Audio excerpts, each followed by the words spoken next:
حضرت امیر حمزہ رضی اللہ تعالیٰ عنہ بڑے مجاہد تھے، بڑے بے باک تھے، جری تھے، ہمت والے تھے، فیصلہ کرنے کی طاقت رکھتے تھے۔ میرے نبی رحمت علیہ السلام کے بڑے محبوب تھے حضرت امیر حمزہ، پر اپنی باتوں کے کھرے، وعدوں کے پکے، سٹینڈ لینے کا مزاج رکھنے والے حضرت امیر حمزہ فرماتے ہیں ابھی کلمہ نہیں پڑھتے تھے، کہتے ہیں میں شکار کے لیے گیا تھا، واپس آیا تو واقعہ یہ ہوا کہ نبی کریم علیہ السلام نہ کوہ صفا کی پہاڑی کی طرف جا رہے تھے تو رستے میں ابو جہل آ گیا، اس نے حضور کو نہ برا بھلا کہا۔ میرے نبی کریم علیہ السلام نے نا آج اس کے جواب میں خاموشی اختیار کی۔ خاموشی بہت بڑا طوفان ہوتی ہے، چپ رہنا بہت بڑا طوفان ہوتا ہے۔ حضور خاموش ہو گئے، مکمل کوئی بات نہیں، حضور دیر تک خاموش رہے۔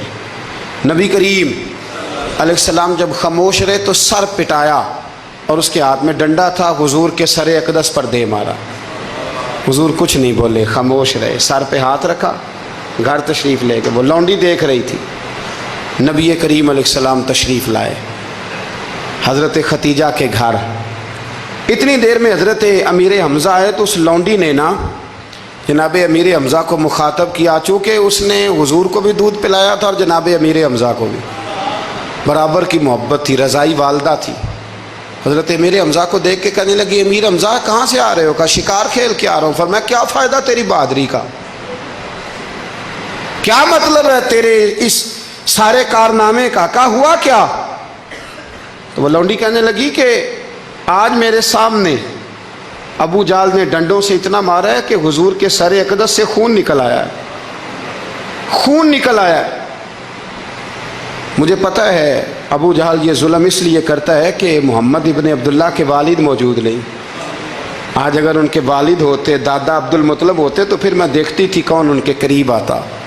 یہ لفظ کہے نا تو جناب امیر حمزہ رو پڑے، شکار وہیں پھینکا، درخت سے ڈنڈا توڑا۔ ابو جہل بیٹھا تھا حرم مکہ میں، کفار کے درمیان ٹولیاں بنا کے وہاں گئے اور زور سے ڈنڈا اس کے سر پہ مارا، اور ڈنڈا مار کے کہنے لگے تجھے شرم نہیں آتی؟ میرے بھتیجے کو لاوارث سمجھتے ہو؟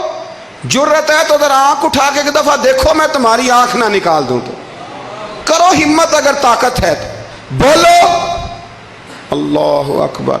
جب یہ لفظ کہے، جب یہ بات کری تو ابو جہل کانپنے لگا۔ کچھ لوگوں نے چاہا حضرت امیر حمزہ کے معاملے میں مداخلت کرنی، پر کہنے لگا چپ کر جو، تمہیں پتہ نہیں یہ شیر بڑا ہے، یہ دلیر ہے، یہ طاقتور ہے، خبردار کوئی بات نہ کرنا۔ اللہ اکبر۔ حضرت امیر حمزہ وہاں سے نہ نکل کے تو سیدہ ختیجہ کے گھر آئے۔ سیدہ ختیجہ الکبریٰ رضی اللہ تعالیٰ عنہ نا نبی کریم کو مرہم پٹی کر رہی تھی۔ حضور نے چچا کا چہرہ دیکھا تو آنکھوں میں آنسو آ گئے۔ حضرت امیر حمزہ بھی روئے اور کہنے لگے بھتیجے خوش ہو جا، میں اس کا سر پھوڑ آیا ہوں۔ اتنی زور سے مارا ہے کہ اس کو ہمت نہیں ہوئی بات کرنے کی۔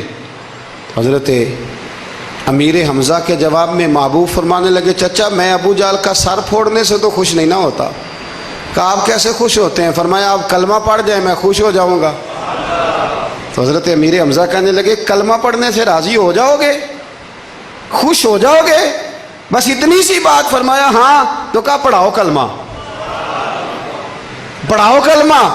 حضرت محبوب کریم نے کلمہ پڑھایا اور جناب امیر حمزہ اسی وقت مسلمان ہو گئے۔